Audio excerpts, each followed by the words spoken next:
하나님 말씀은 사무엘하 20장 8절에서 13절까지의 말씀입니다.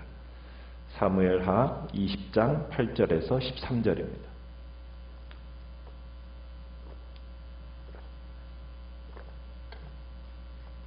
사무엘하 20장 8절입니다. 기브온 큰 바위 곁에 이름에 아마사가 맞으러 오니 그때 요압이 군복을 입고 띠를 띠고 칼집에 꽂은 칼을 허리에 맸는데 그가 나아갈 때 칼이 빠져 떨어졌더라.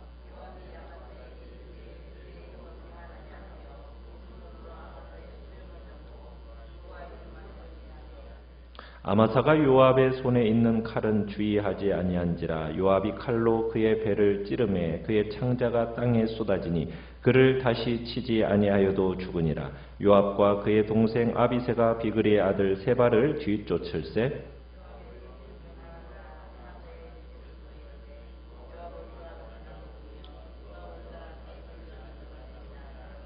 아마사가 길 가운데 피 속에 놓여 있는지라. 그 청년이 모든 백성이 서 있는 것을 보고 아마사를 큰 길에서부터 밭으로 옮겼으나 거기에 이르는 자도 다 멈추어 서는 것을 보고 옷을 그 위에 덮으니라.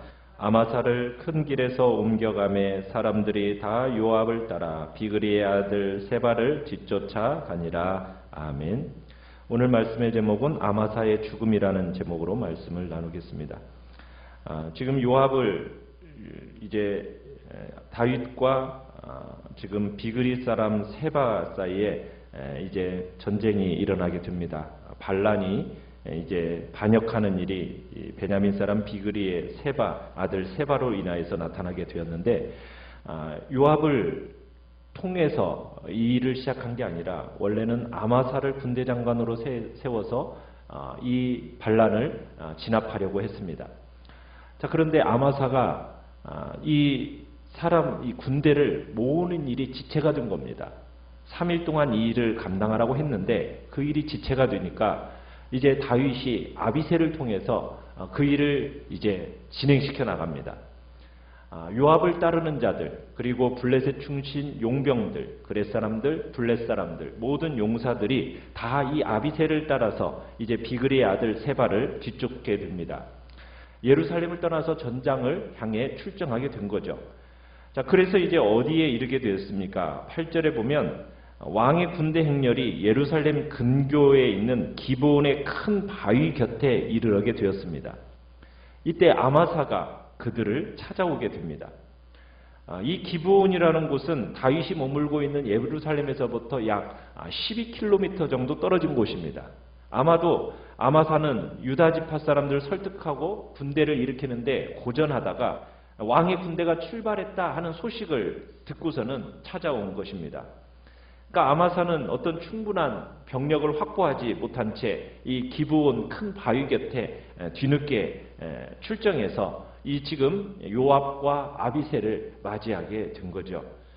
그런데 이 자리에서 이 요압의 잔혹성이 다시 한번 그 모습을 드러내게 됩니다.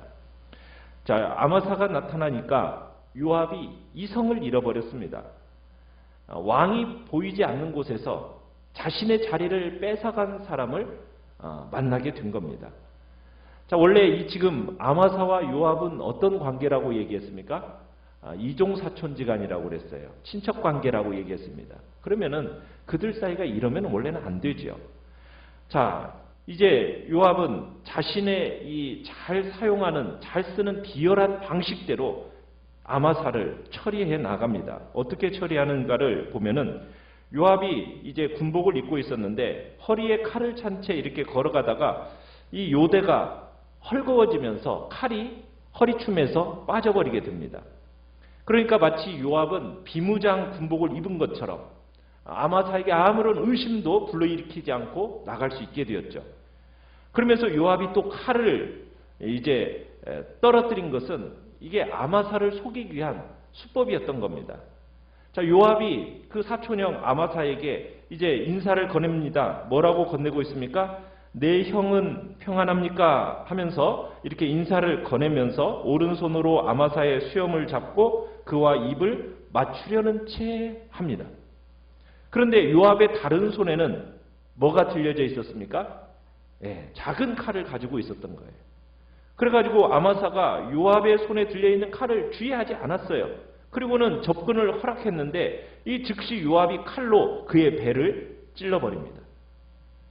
그러면서 창자가 땅에 쏟아져서 즉사했다고 얘기합니다. 두 번 칠 필요가 없이 즉사했다라는 거예요. 그러니까 요압은 아마사가 눈치채지 못하도록 인사를 가장해 가차없이 아마사를 살해한 겁니다. 마치 실수로 칼이 떨어진 것처럼 하고 방심하도록 아마사를 만들어 놓고 그리고는 다른 칼로 찔러버린 거죠. 인사하는 척하면서. 그리고 상대의 배를 찌르는 아주 비겁한 방식. 이 방식 어디에서 본 적이 있지 않습니까? 우리가 이미 항복한 이스라엘의 군대 장관이었던 아브넬을 처리할 때에도 똑같은 방법을 사용했었어요. 그러더니 지금 이제 이종사촌형인 이 아마사도 이렇게 새 군대 장관이었던 자기 자리를 이제 차지했다라는 이유로 비참하고 어처구니 없이 호위병사 한 명도 지켜보지 않는 사이에 이렇게 살해된 겁니다. 그러면서 10절에 마지막에 가보면은 이제 요압과 아비새가 이 아마사를 살인한 후에 이제 본격적으로 비그리의 아들 세바를 추격하기 시작합니다. 그런데 이 아마사의 살인을 지켜본 군인들은 충격을 받았어요. 그런데 요압의 11절에 보면 요압의 젊은 부하 하나가 엎드려 죽어있는 이 아마사의 시신 곁에 서서 뭐라고 외치고 있습니까? 요압을 좋아하는 자가 누구이며 요압을 따라 다윗을 위하는 자는 누구냐 하면서 사람들을 독려합니다. 그런데 아마사의 시체가 보이니까 이게 사람들이 그냥 지나가려고 하지 않아요. 그 가운데 이제 길 가운데 이 놓여 있는 이 모습을 본 모든 백성들이 가던 길을 멈추는 겁니다. 그 상황을 보고 이 청년이 어떻게 하고 있습니까? 아마사를 큰 길에서부터 밭으로 옮겨 놓습니다. 자, 그런데 그래도 보이니까 사람들이 멈춰 서는 거예요. 그러니까 이 청년이 어떻게 했어요? 옷을 그 위에 덮어서 숨깁니다. 어떻게 보면은 아마사의 시체가 길에서 질질 끌려가서 들판으로 옮겨지고 옷으로 가려지고 그때서야 이제 군인들이 요압을 따라서 제대로 움직이기 시작합니다. 이 요압의 만행이라는 것은 참 믿기 어렵고 사람들로 하여금 두려움을 느끼게 하는 아주 가증스러운 행동이었습니다. 이게 성경 기자의 관점이에요. 다윗은 지금 흉흉한 민심을 수습하기 위해서 압살롬 군대의 사령관이었던 아마사를 벌하지 않고 오히려 요압과 같은 지위를 주겠다고 약속했었고 그대로 실행했습니다. 아마사를 군대 장관으로 사령관으로 임명하고 할 일을 주었어요. 그런데 요압이 특별한 이유 없이 아마사를 살해합니다. 이유는 무엇이겠습니까? 오직 자신의 욕심을 채우기 위해서였습니다. 우리는 요압이라는 사람이 얼마나 자기 이익과 자기 자리에 철저한 사람인지를 보게 됩니다. 요압은 일단 자기에게 경쟁이 될 만한 사람이다라고 생각이 되면은 절대로 살려두질 않아요. 그만큼 요압은 출세욕, 질투심 이게 강한 사람입니다. 그러다 보니까 다른 사람의 손도 빌릴 필요가 없어요. 아브넬도 그랬고 그리고 지금 아마사도 그렇고 압살롬도 그렇고 뭐 부하들의 손도 빌릴 필요가 없이 혼자서 다 처리해버리는 아주 무서운 사람이 바로 요압입니다. 그러니까 자신의 정적을 눈앞에 보지 못하는 사람이에요. 자신의 정치적 야욕을 위해서라면 상대방을 죽여서라도 내가 그 자리를 지켜내겠다라는 그러면서도 어떤 가책도 느끼지 않는 사람이 바로 이 요압인 겁니다. 우리는 정말 자신의 정치적인 야욕을 위해서 상대방의 죽음도 불사할 뿐만 아니라 어떤 가책도 느끼지 못하는 이 요압을 통해서 무엇을 느끼게 되냐면 이 출세욕 또 질투심 이런 게 사로잡히면은 우리 인간이 얼마나 무서운 존재가 될 수 있는지를 보게 되는 겁니다. 자기 이익, 자기 자리 여기에 철저한 사람을 얼마나 두려운 사람인지를 느끼게 되는 겁니다. 그리고 그 욕심과 질투라는 것이 어떻게 파멸로 끌고 가는지를 보게 됩니다. 그 배후에는 사단의 음모가 도사리고 있겠죠. 그러나 사람들은 그걸 잘 구별하지 못합니다. 자기를 파멸로 이끌고 가는 길인지를, 그 길로 걸어가는지를 몰라요.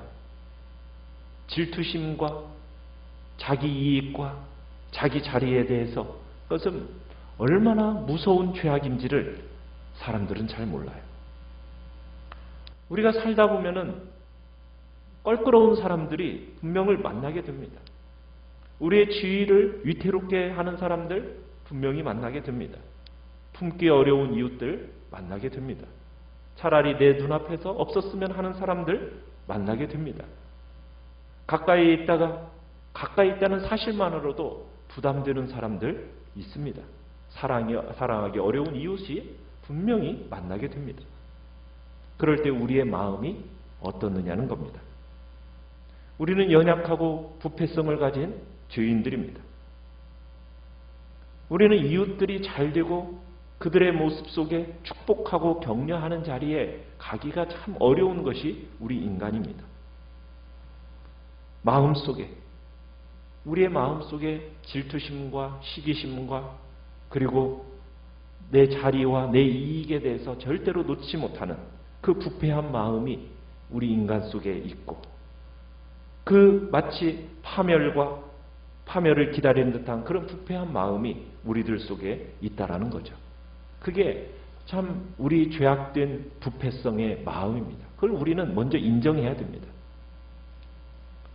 그리고 우리는 직접적인 살인은 하지 아니할지라도 주님이 말씀하셨던 것처럼 마음으로 미워하는 것이 바로 살인이다라는 것을 우리는 인정하고 또 나아가야 됩니다. 그리고 기도해야 됩니다.